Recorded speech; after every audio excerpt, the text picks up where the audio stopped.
उमरे के लिए यहाँ से रवाना होंगे 12:30 बजे। सही है। ये आप हमारे एक दो निशान घंटे आप भाई लोग आराम करेंगे, आराम हाजियों को गाइड करते हुए इजी हो जाएंगे।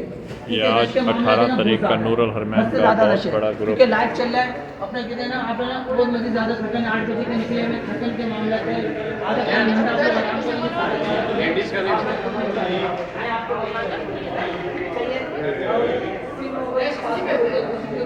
लेडीज़ के मामला है ना, घूमने के बहुत ज़्यादा दस के मामला में 3 बजे फिर दोबारा दर्शन बढ़ जाएगा, ताजुद वालों का बढ़ जाएगा, फजर वालों का बढ़ जाएगा, दस के मामला ज़्यादा होता है। अच्छा, लेडीज़ के घूमने के चांस है ना बहुत ज़्यादा होते हैं, हद से ज़्यादा चांस होते हैं। कोई भी अगर घूमता है, अगर कोई भी घूम जाता है तो कोई भी किसी को ढूंढेगा नहीं दूसरे के लिए।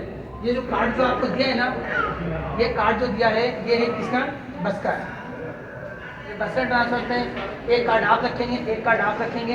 अपना कोई भी किसी को ढूंढने के लिए खड़ा नहीं होगा। अगर मिसाल के तौर पे घूम भी जाता है, आपको मैं रास्ता बता दूंगा, समझा दूंगा, आसान जरिया है, सीधा सीधा रास्ता है हरन के बाद। उसके बाद आप आके ना बस में बैठेंगे, भाई साहब पहले आ गए, अगर भाई साहब घूम जाते तो भाई साहब पहले आ जाएंगे, अगर लेडीज़ घूमती है तो लेडीज़ पहले आ जाएंगी।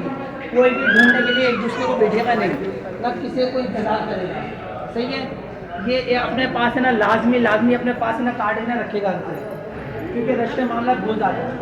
अगर घूमेंगे तो समझ लीजिए पूरी रात है ना, घूमेंगे मिलेंगे तो सुबह मिलेगा, तो फिर ऐसा भी तो